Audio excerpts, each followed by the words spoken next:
Bonjour à tous et bienvenue à ce webinaire à propos de la nouvelle version de Bonita, la version 7.8. Ce webinaire va être l'occasion de présenter donc les différentes nouveautés de cette version. Nous aurons également un petit rappel sur l'architecture globale de Bonita en introduction. Pendant tout ce webinaire, vous pourrez poser vos questions via l'interface questions de GoToWebinar. Donc n'hésitez pas à les poser au fil de l'eau et je prendrai du temps en fin de session pour répondre aux différentes questions. Donc l'agenda de ce webinaire pour aujourd'hui. Donc comme je le disais, on va commencer par un petit rappel pour ceux qui sont le moins familiers avec la plateforme Bonita de l'architecture de celle-ci. Et ensuite, nous nous concentrons sur les différentes nouveautés apportées par cette version. Donc on verra qu'on a des évolutions au niveau studio dans l'aperçu sur le projet qu'on propose dans le studio. Au niveau de l'UI Designer avec des évolutions un nouveau widget et une nouvelle fonctionnalité de metadata sur les éléments créés avec l'UI Designer. Au niveau portail, on parlera des évolutions technologiques, peut-être des choses plus sous-jacentes, mais qui sont intéressantes de connaître. Au niveau moteur, il y aura des sujets autour de l'amélioration de performance. On parlera également intégration de la plateforme Bonita avec des systèmes tiers. Et enfin, divers points. Donc ça sera pour la plateforme en elle-même, pour le cœur Bonita. Et on parlera également des nouveautés des versions des deux modules complémentaires à Bonita, donc BCD pour Bonita Continuous Delivery, qui arrive en version 3.0, et BC pour Bonita Intelligent Continuous Improvement, qui arrive en version 1.1. Petit point aussi, ce webinaire, comme je l'ai dit, en introduction, sera enregistré, donc il sera disponible au visionnage sur YouTube et Vimeo, ainsi que via notre site web.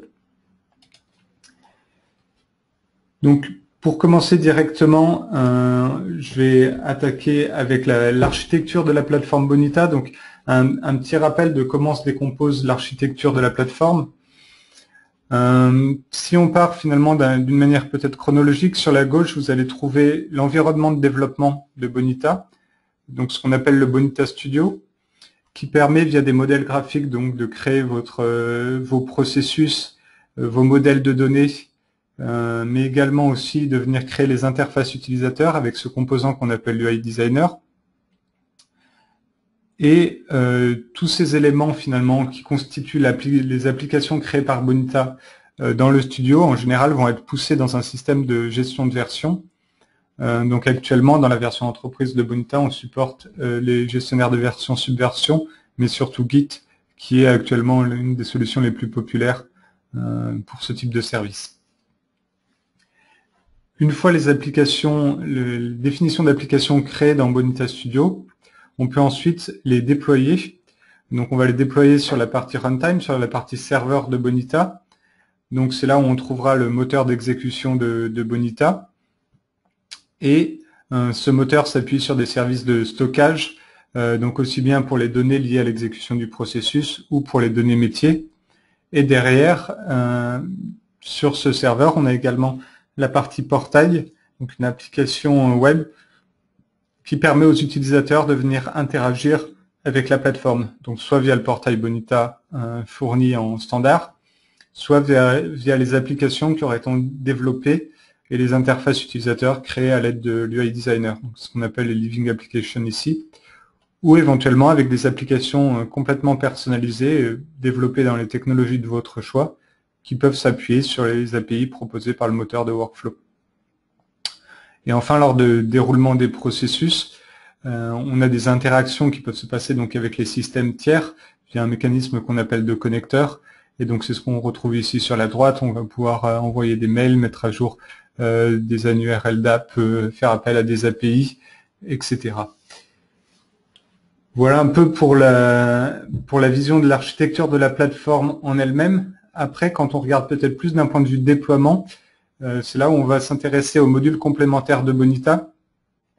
Donc, il faut savoir que le studio embarque un environnement de test. Donc, quand vous cliquez sur ce bouton qui permet le déploiement d'un processus dans le studio, tout ça se fait localement avec l'environnement de test du studio, donc un Bonita Runtime embarqué dans le studio.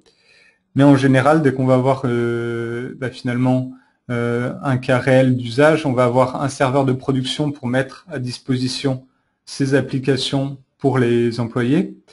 Et également, en général, on va avoir des serveurs de pré-production pour faire des tests, pour intégrer les travaux des différents développeurs. Donc c'est un peu ce qu'on modélise ici. On a plusieurs développeurs qui collaborent, donc chacun avec son studio, et qui travaillent avec le gestionnaire de version. Et en fait, on va utiliser notre module BCD, donc pour Bonita Continuous Delivery. Il a une partie gestion de stack, donc il va se charger de faire le provisioning des environnements, aussi bien de développement que de production. Donc il peut travailler soit avec votre infrastructure, soit dans le cloud pour créer les machines, les instances de machines, et venir y déployer dessus Bonita, le système de base de données, et permettre d'avoir une plateforme opérationnelle complète en quelques minutes. Une autre composante, un autre pan de BCD, c'est le côté automatisation du build et du déploiement des living applications. Donc ça va se charger de faire les transformations du modèle créé dans le studio en application exécutable. Ça va packager tout ça et le déployer sur les plateformes précédemment installées avec la partie stack de BCD. On fournit également des exemples d'utilisation de ce module avec le serveur d'intégration continue Jenkins, donc qui permet finalement d'automatiquement venir récupérer les sources de l'application dans, par exemple, Git, les construire, les packager, allouer un environnement de test, les déployer et exécuter des tests ou permettre aux utilisateurs finaux de venir faire des tests. Donc on verra un peu les nouvelles fonctionnalités de ce module dans cette présentation aujourd'hui. Aussi un point que je ne vais pas préciser, donc ces deux modules sont des modules complémentaires de BCD, de Bonita, pardon. Et donc ils viennent en supplément de la version Bonita Entreprise, ils s'appuient sur les services de Bonita Entreprise. Donc le second module qu'on verra aujourd'hui, c'est le module d'intelligence artificielle, donc qui travaille en parallèle à Bonita.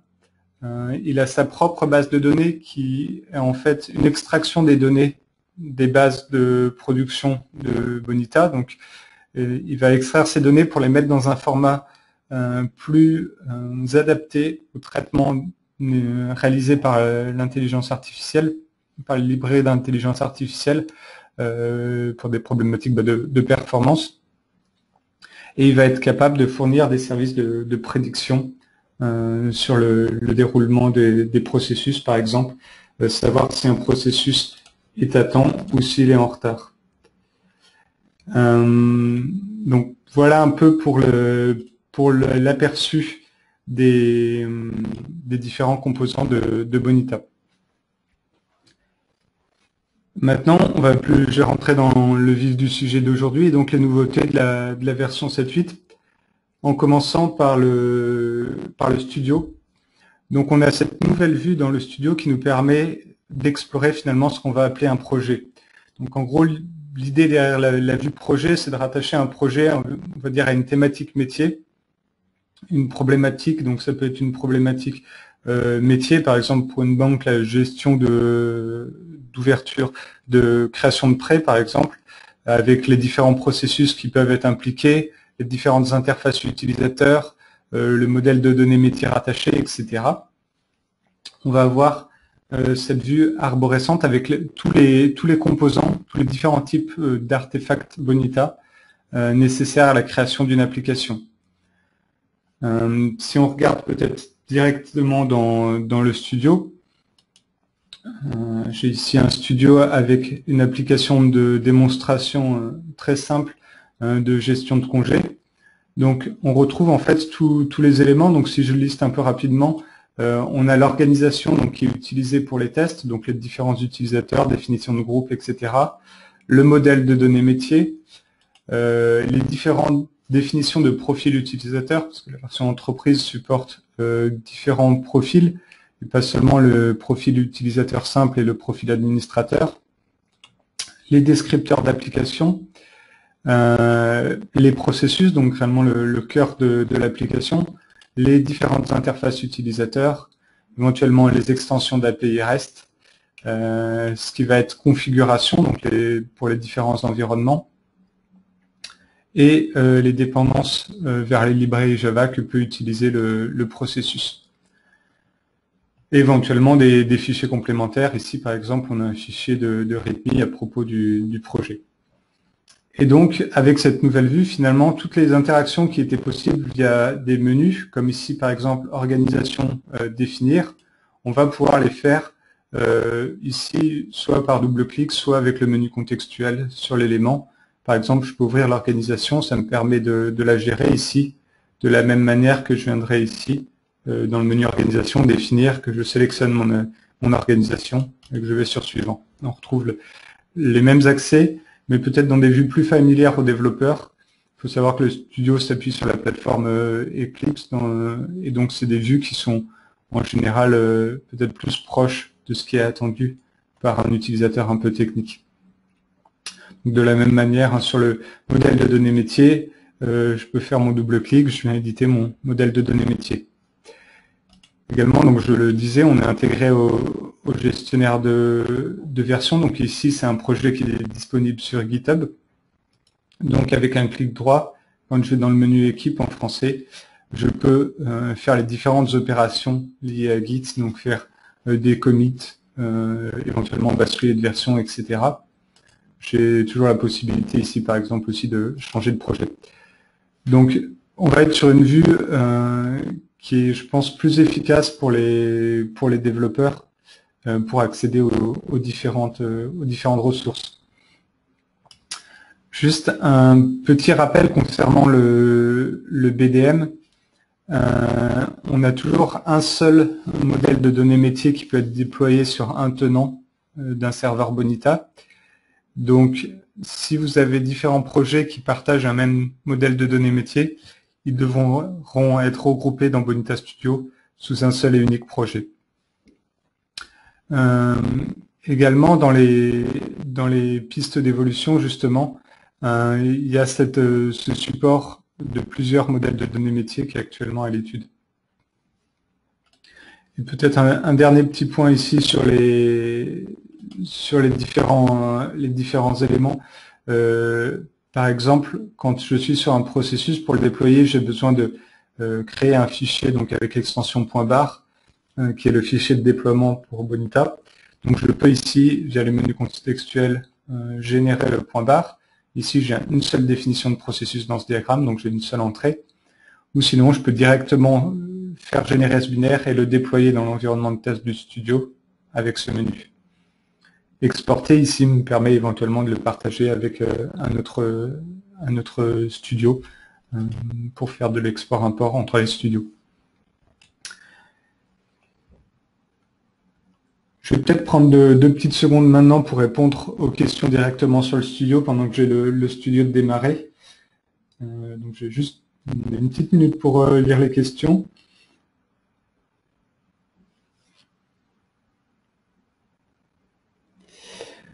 Alors, j'ai la question de savoir si on peut gérer plusieurs projets avec ouverts en même temps finalement dans le studio. Parce que ici, on voit que j'ai dans mon studio un seul projet qui est actuellement ouvert. Pardon. Il est ici. En réalité, j'ai toujours moyen de changer de projet ici, mais si je bascule sur un autre projet, il viendra remplacer dans l'explorateur le projet actuellement sélectionné. Donc on reste dans cette logique d'avoir un seul projet actuellement ouvert à la fois, parce qu'on a cette problématique du BDM qui est liée à un seul projet. Mais c'est potentiellement une piste d'amélioration pour les futures versions de gérer ce fait d'avoir plusieurs projets ouverts en même temps.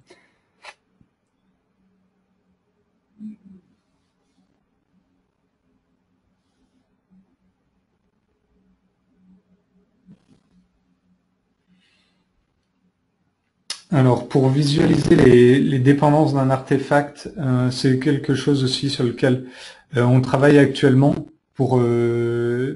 parce que c'est vrai que actuellement, par exemple, on va avoir du mal à identifier où est utilisé un fragment parmi les différentes interfaces utilisateurs. C'est des problématiques qui sont encore en cours d'être adressées sur la gestion des dépendances des différents éléments pour essayer d'avoir des moyens de raccourci entre les éléments et notamment aussi de refactoring. Et une dernière question sur la possibilité de déployer un seul processus à la fois. Effectivement, ici, on peut bien déployer processus par processus. Dans chacun de ces diagrammes, ici, j'ai un seul processus, mais donc je peux les déployer un par un. Mais même si j'avais eu plusieurs processus, ici, j'aurais pu les déployer un par un, en générant le binaire et en déployant le fichier un par un. Donc voilà un peu pour les nouveautés sur le Studio Bonita. Je vais passer maintenant sur l'UI Designer. Donc dans l'UI Designer, on a introduit un nouveau type de conteneur. Donc comme je dis conteneur, vous allez le trouver en haut de la palette de widgets disponible dans l'UI Designer. Et ce widget donc va vous permettre d'avoir une fenêtre modale, donc une fenêtre qui va s'afficher à l'intérieur de la page actuellement ouverte en superposition. C'est vrai que c'est un point qui était beaucoup demandé en termes d'ergonomie pour faciliter les interactions, notamment quand on est des pages relativement riches. On pense surtout, par exemple, quand on a un tableau et qu'on veut visualiser le détail d'une ligne du tableau, parce qu'on n'a affiché que les propriétés clés, mais on veut consulter le détail d'un élément du tableau.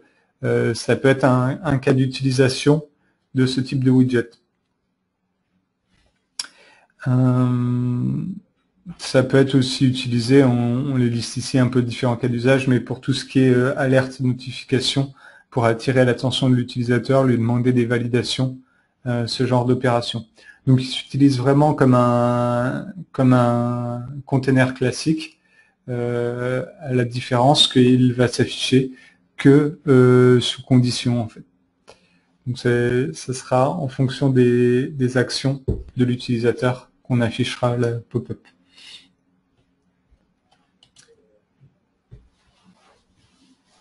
Dans l'UI Designer, il y a aussi un nouvel élément, c'est l'ajout de métadonnées sur un formulaire ou sur les pages d'application.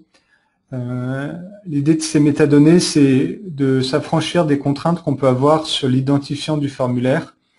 L'identifiant que vous saisissez actuellement dans Bonita a des contraintes, il ne peut pas contenir de caractères spéciaux, d'espace, etc. Parce qu'il va être utilisé pour des aspects techniques comme le nom de fichier ou ce genre de choses. Derrière, dans les phases d'administration, quand on souhaite rechercher un élément, c'est utile de pouvoir avoir un nom qui est peut-être plus parlant. Donc ça va pouvoir être personnalisé via ce nouveau bouton qui est ajouté ici, qui vous permet de définir les informations d'une page de formulaire. Ça permet aussi de préciser une description, donc qui peut être utile pour stocker des informations éventuellement à l'adresse du développeur de l'interface, ou qui peut être utilisé à des fins de documentation. Également une nouvelle fonctionnalité, alors je vais peut-être la présenter directement dans l'UI Designer ici. On va pouvoir changer de type de formulaire, donc d'une page vers un formulaire. Alors par exemple ici je suis sur une page d'application et dans le menu je peux donc enregistrer sous pour créer une copie, mais je peux aussi convertir. Et à ce moment-là, je peux passer d'une page d'application vers un formulaire de processus ou inversement. Ça permet en cas d'erreur au moment de la création de l'élément, si on s'est trompé de type, de facilement conserver son travail, ou éventuellement aussi si on a des interfaces entre formulaire pour un processus associé aux tâches du processus et une page d'application éventuellement de réutiliser ce qui a été créé pour le processus.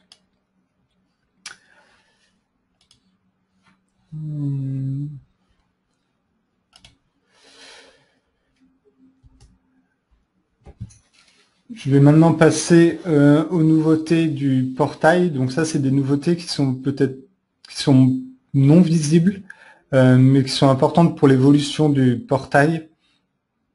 On a amorcé un chantier de réimplémentation des pages du portail, donc des interfaces utilisateurs, des interfaces d'administration, en utilisant l'UI Designer, en utilisant le composant Bonita qui sert à créer les interfaces des utilisateurs. On le réutilise pour créer le portail. L'idée derrière ça, entre autres, ça va être de proposer un portail complètement responsive.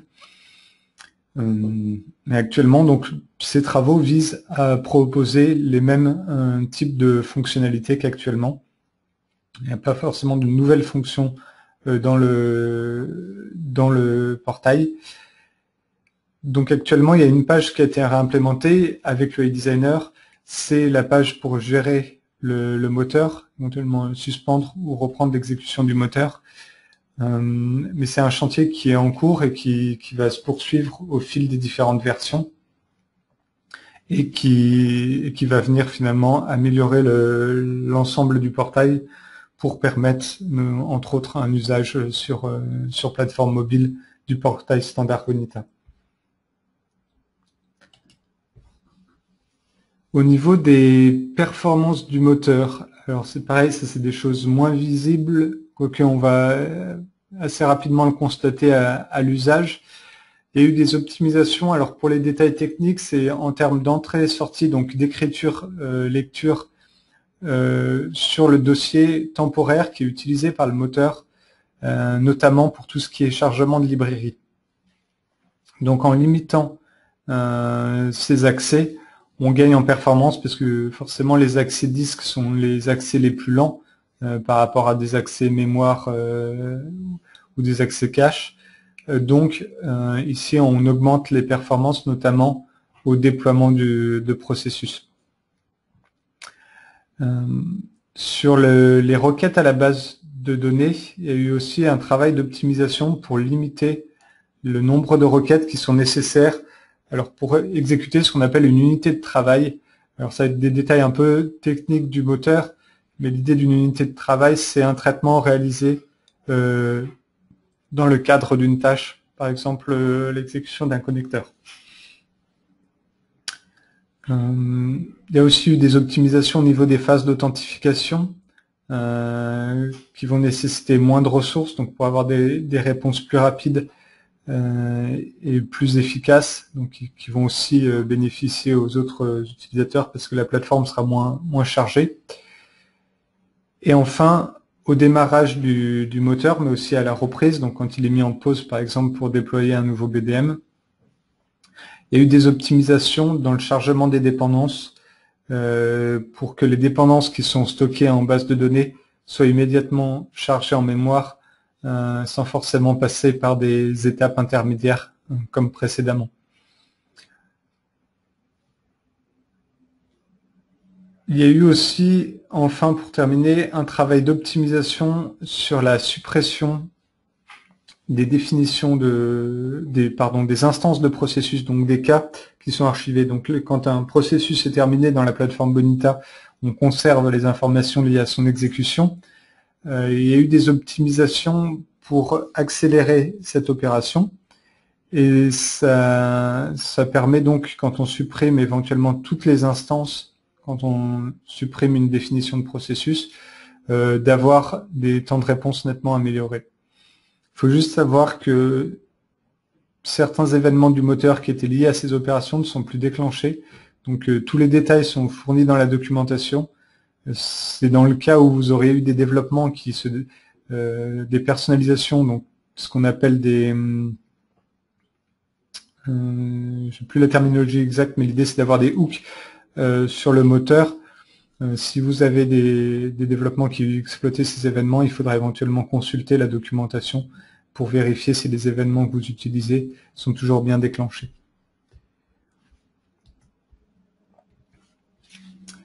Toujours au niveau du moteur, on a des évolutions parce qu'on va proposer une nouvelle API. L'idée, c'est de pouvoir être rappelé par un système externe qu'on aurait notifié via un connecteur. Donc si on l'illustre dans le schéma, par exemple, on appelle un système externe pour obtenir des informations concernant une personne pour une demande de crédit, mais le système peut être long dans son traitement, donc on ne souhaite pas arrêter le processus en attendant la réponse, on va continuer, et on va éventuellement avoir deux tâches en parallèle, une tâche manuelle pour un utilisateur, et dans l'autre branche, ce qu'on va faire, c'est qu'on va attendre un message, donc c'est un message BPMN standard, et la nouvelle API qui est proposée va permettre au système externe, donc c'est une API REST, de nous envoyer ce message pour débloquer l'exécution du processus. Donc dans ce design, si la tâche manuelle se termine en premier, on va être en attente du système externe jusqu'à la réception du message. Si jamais le message est arrivé avant que la tâche manuelle soit terminée, de la même manière, cette fois-ci, on va attendre que la tâche manuelle se termine pour continuer le processus. Mais on ne bloque plus le déroulement, l'avancement dans le processus lors de l'appel du système externe. Donc ça va permettre des interactions asynchrones et d'éviter aussi d'être dans ce design qu'on rencontrait éventuellement actuellement qui consistait à interroger en boucle le système externe pour savoir s'il avait fini son traitement. On ne fait plus de polling, on est avec ce mécanisme de callback asynchrone. Donc c'est utilisé par exemple dans une intégration qu'on verra avec le système de Robotic Process Automation UiPath, dont on appelle son orchestrateur. On l'appelle de cette manière, on va le voir dans les slides suivants. Voilà pour cette nouvelle fonctionnalité. Au niveau des intégrations également, on apporte quelque chose qui était déjà mis en œuvre au cas par cas, mais maintenant on l'inclut avec un support officiel, c'est le single sign-on pour Windows. Je dis pour Windows, plus exactement, c'est le support du protocole Kerberos, donc qui ne se limite pas à Windows, mais un des usages les plus courants, c'est le single sign-on sous Windows. C'est-à-dire que l'utilisateur va s'authentifier pour se connecter à Windows et automatiquement, il aura immédiatement accès à la plateforme Bonita. Il n'aura plus besoin de se loguer dans Bonita sur l'interface web. Ça a été testé donc avec ce service d'authentification Windows. Et le dernier point, ça peut être configuré par tenant. Donc si vous avez différents tenants dans la plateforme Bonita, ça peut être fait par tenant. Donc je voulais parler aussi de l'intégration UiPath que j'ai évoquée précédemment. Donc on a 3 nouveaux connecteurs dans Bonita qui vont permettre en fait d'interagir avec cette plateforme. Donc UiPath, pour les personnes qui ne connaîtraient pas, c'est une solution de Robotic Process Automation, c'est-à-dire que ça permet des traitements finalement automatisés, un peu comme le ferait un utilisateur. Par exemple, on effectuait un copier-coller depuis un mail vers un document Excel et le sauvegarder. C'est quelque chose que le robot peut faire. On peut lui apprendre et après il peut rejouer ses tâches en étant déclenché automatiquement. Donc je vais reprendre sur l'intégration avec UiPath. Donc comme je disais, on a 3 connecteurs. Donc un qui va permettre d'appeler UiPath pour démarrer un job, donc une tâche du côté UiPath. UiPath peut aussi travailler avec des files d'attente pour les traitements à réaliser. Donc dans ce cas-là, il y a un connecteur différent qui va être proposé. Et enfin, le dernier connecteur permet de vérifier quel est l'état d'un job, mais on utilisera plutôt les 2 précédents en demandant à se faire rappeler.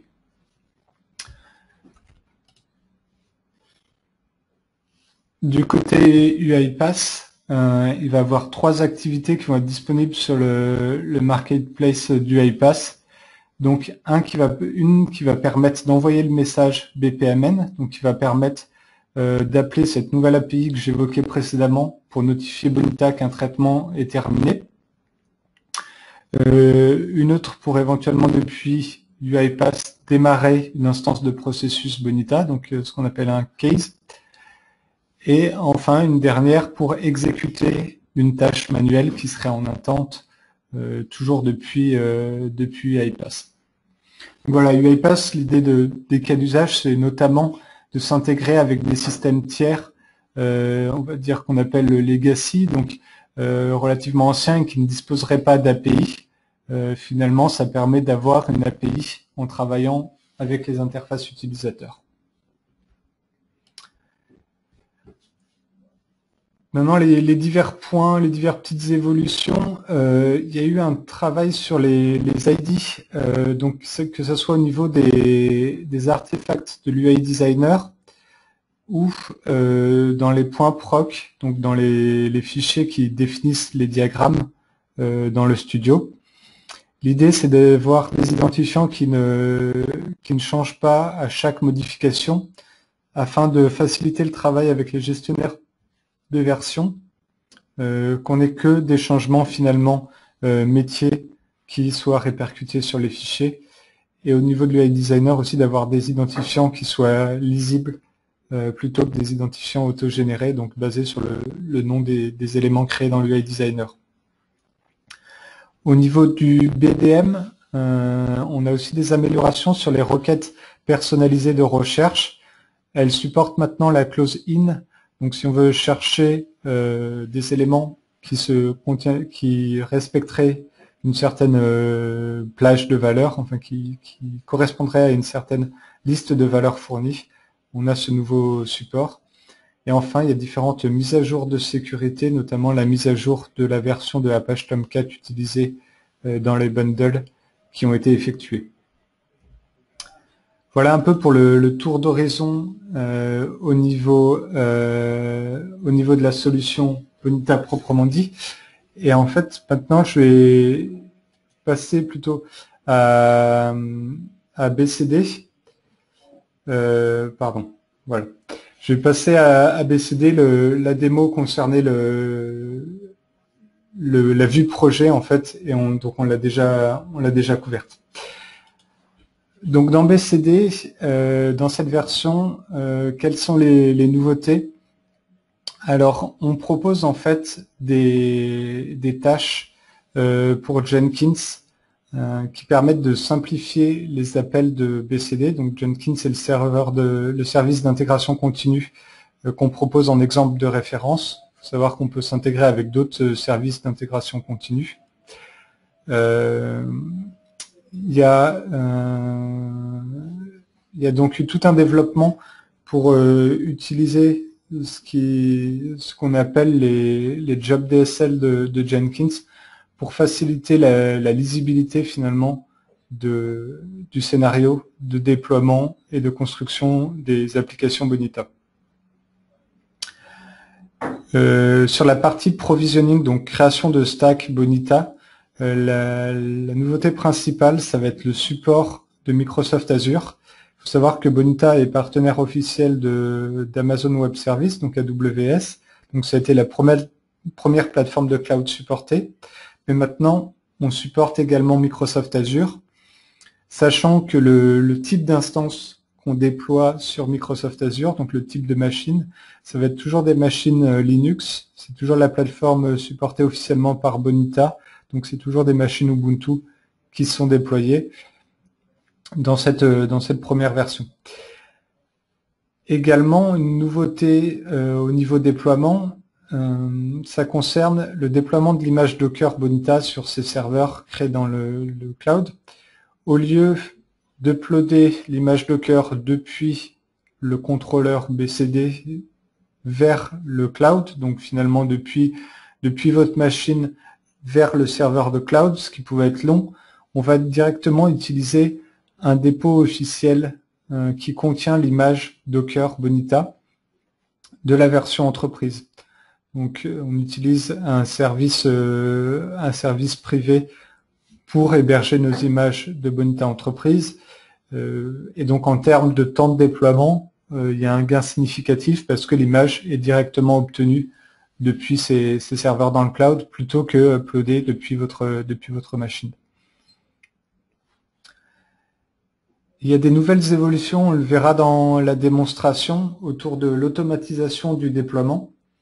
Ça va nous permettre en fait d'extraire la configuration qui aura été définie pour le processus et de venir la personnaliser finalement pour le déploiement.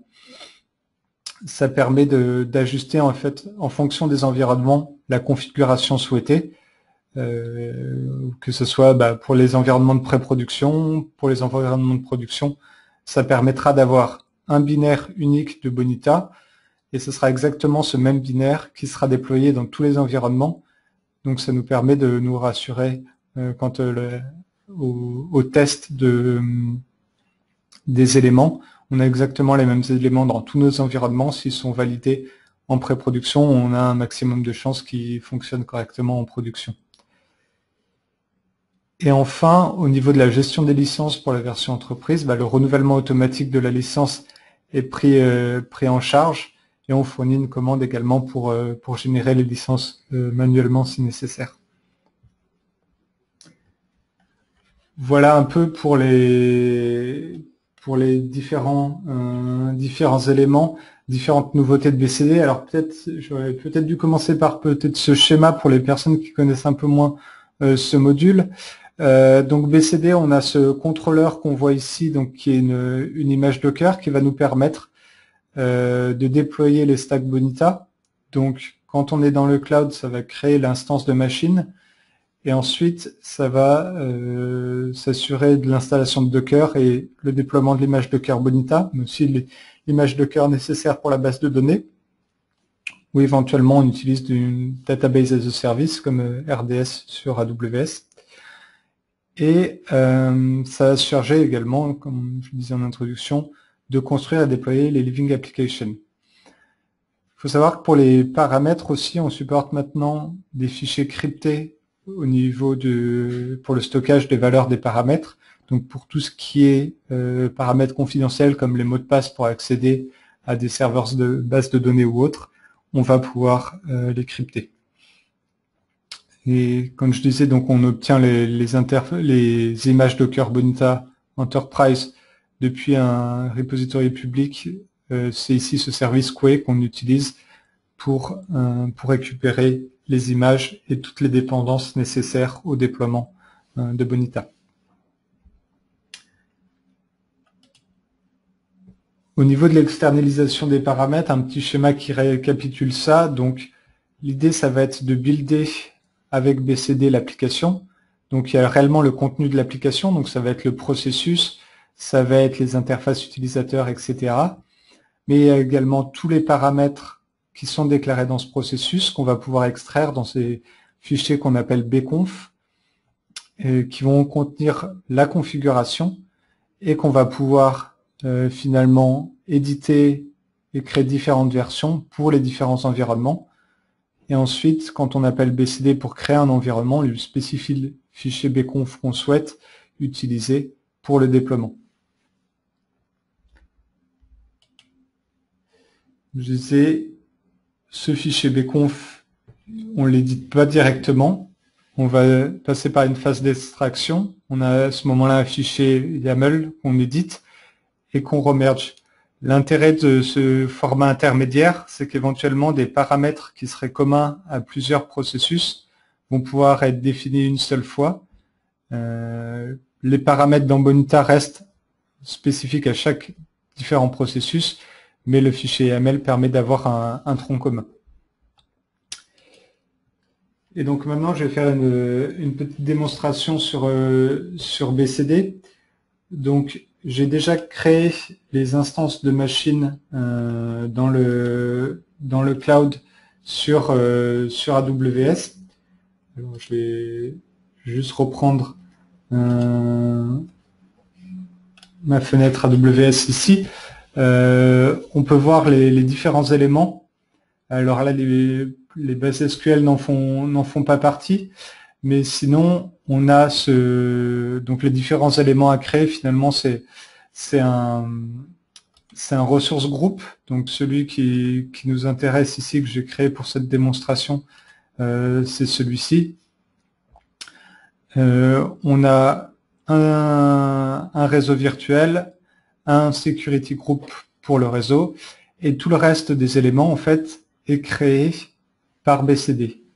Donc, que ce soit la machine virtuelle en elle-même, l'espace disque, le réseau, la gestion des adresses IP, et on voit tout ça en double parce qu'il y a une partie pour Bonita, une partie pour la base de données ici que j'ai installée sur une machine. Donc j'ai demandé à, on verra, on demande une installation de Postgres en fait sur cette machine. Donc on a deux machines qui sont opérationnelles. Si je me connecte ici, donc j'ai mon BCD, je vais peut-être juste ajuster un peu la taille. Pour être sûr que ce soit bien visible.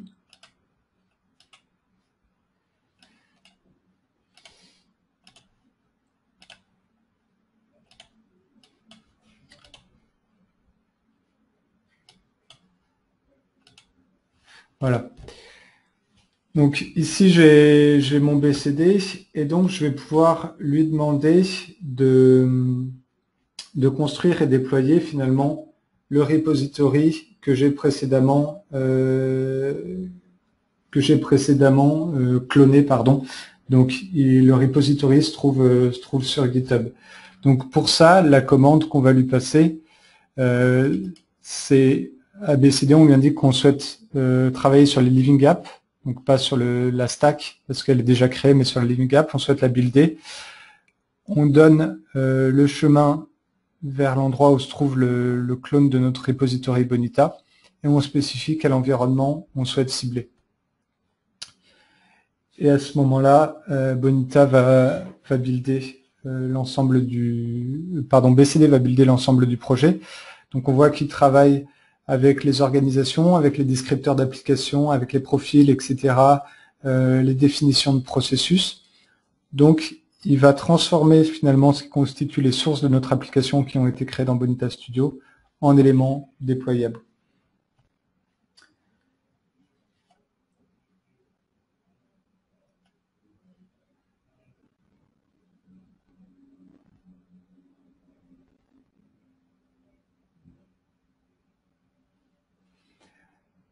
Donc voilà, il m'a créé l'élément déployable, on le voit ici, c'est ce fichier .zip dont il me donne le chemin, mais on voit aussi qu'il m'a généré ce fichier .bconf, donc comme je le disais, qui est la configuration de l'application.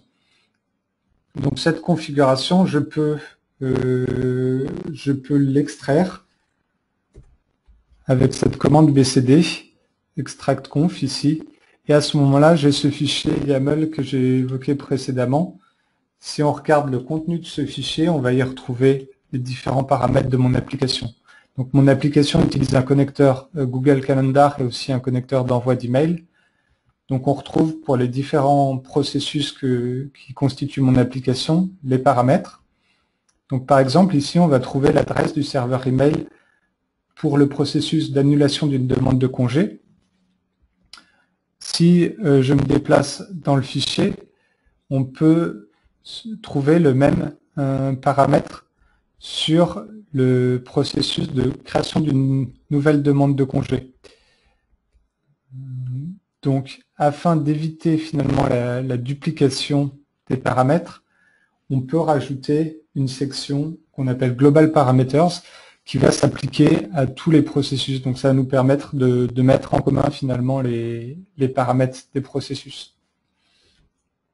Donc ça c'est la nouveauté de BCD, donc permettre de gérer ces processus, ces différentes configurations pour les différents environnements.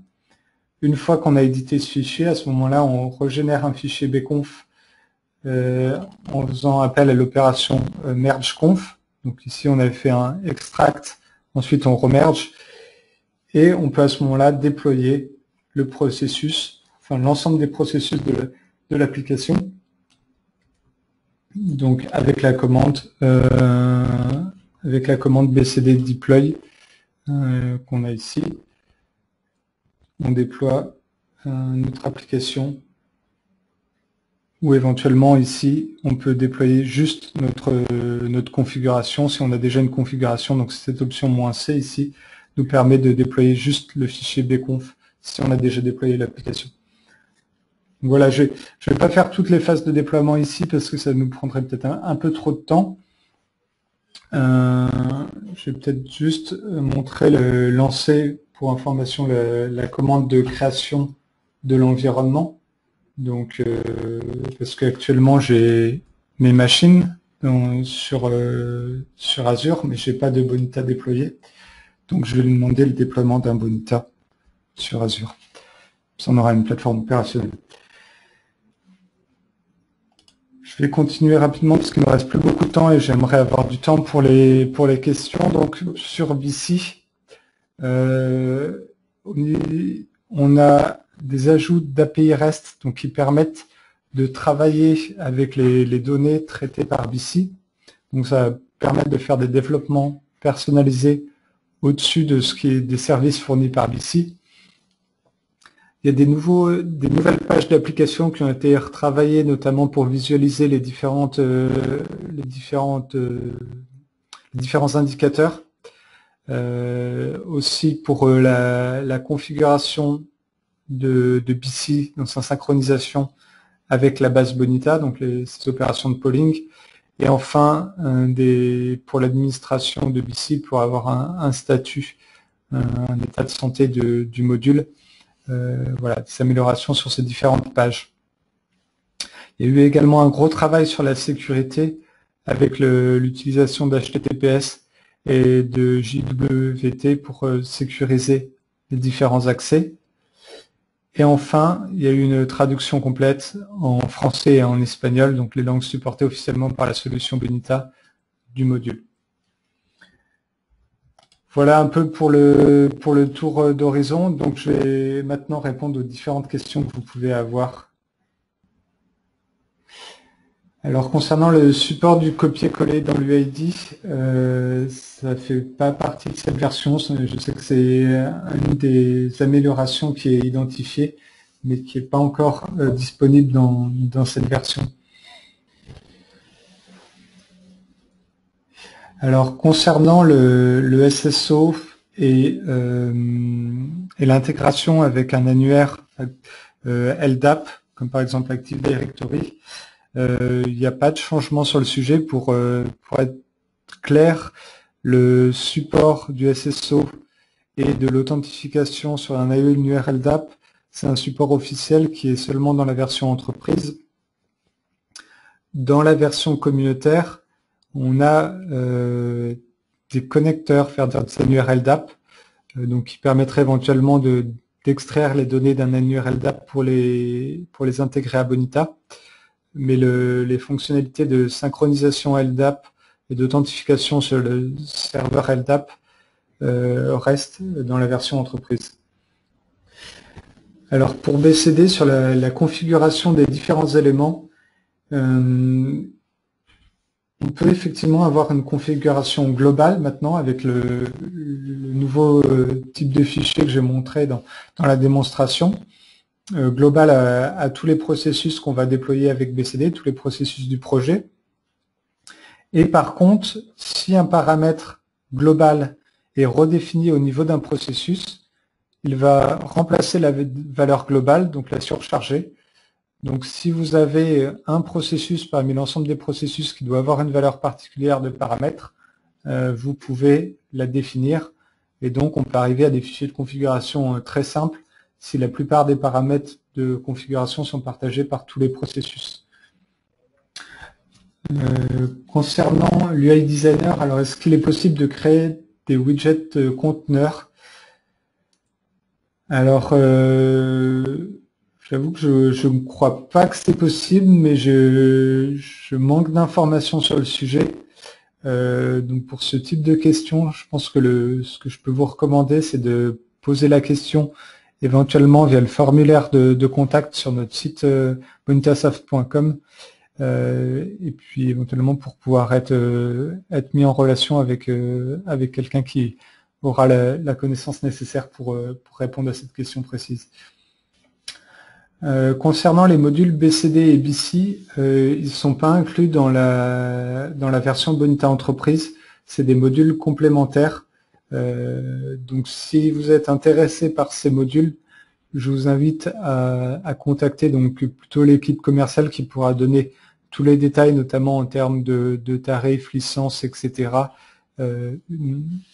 Type de licence aussi pour vous donner toutes les informations. Donc toujours vers le formulaire sur le site bonitasoft.com, le formulaire de contact, et ils pourront revenir vers vous rapidement pour vous fournir tous les éléments à ce sujet.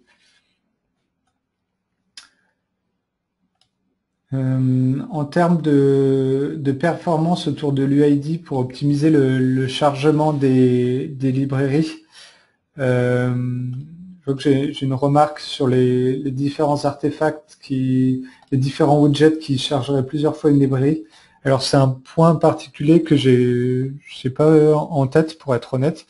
Donc je pourrais remonter le point et voir s'il y a des améliorations prévues sur le sujet. Je n'ai pas effectué de vérification, sachant que normalement depuis la version, alors il me semble depuis la version 7.7, il y a une exploitation quand même optimisée du cache du navigateur qui permet normalement de récupérer les différentes librairies depuis le cache si elles ont déjà été téléchargées, mais je n'ai pas de réponse sur ce point précis. Je vais peut-être revenir juste pour vous montrer que la plateforme Bonita a maintenant été déployée. Donc, on peut voir en fait les différentes informations liées au déploiement dans le log de BCD ici. Il faut juste que je retrouve le début du lancement de ces traitements. Voilà ici.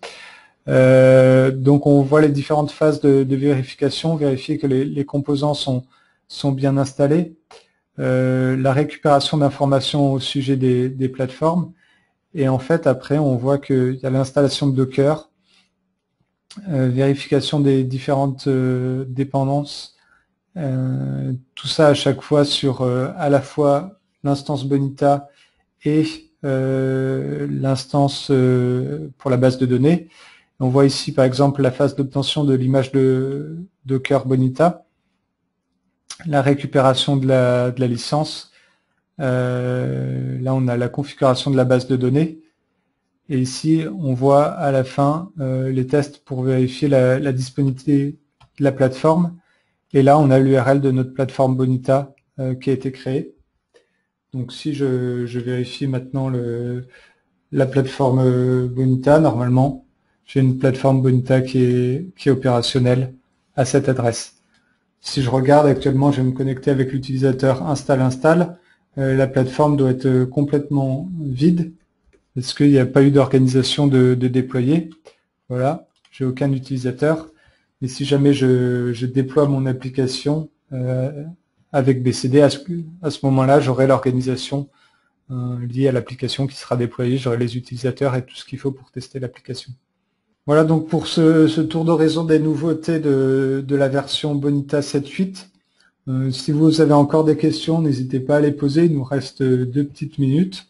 Et sinon, si vous avez bien sûr envie de télécharger cette nouvelle version, elle est disponible sur le site bonitasoft.com pour la version communautaire ou sur customer.bonitasoft.com pour la version entreprise. Et pour toute question, n'hésitez pas à utiliser le forum communautaire sur community.bonitasoft.com ou alors à passer par le formulaire de contact sur le site bonitasoft.com. Dernière question effectivement qui est importante sur la compatibilité avec les anciens projets. Donc bien sûr, dans le studio, il est toujours possible d'importer les développements réalisés avec les studios Bonita 6 et Bonita 7 en conservant l'intégralité des développements, à l'exception des formulaires créés avec les versions 6 de Bonita, qui n'utilisaient pas l'UI Designer, qui utilisaient ce qu'on appelle les formulaires V6, qui utilisaient la technologie GWT. Ils ne sont plus supportés dans cette version de Bonita, mais tout le reste des fonctionnalités peut être importé directement dans cette dernière version de Studio Bonita sans perte. Et bien sûr, les serveurs actuellement déployés peuvent être migrés avec l'outil de migration Bonita, donc le Migration Tool qui est disponible. Donc, je vous souhaite une bonne journée. Si vous souhaitez revoir ce webinaire, donc l'enregistrement sera disponible sur la chaîne YouTube de Bonita ou sur le site fr.bonitasoft.com dans la section vidéo. Merci. Au revoir.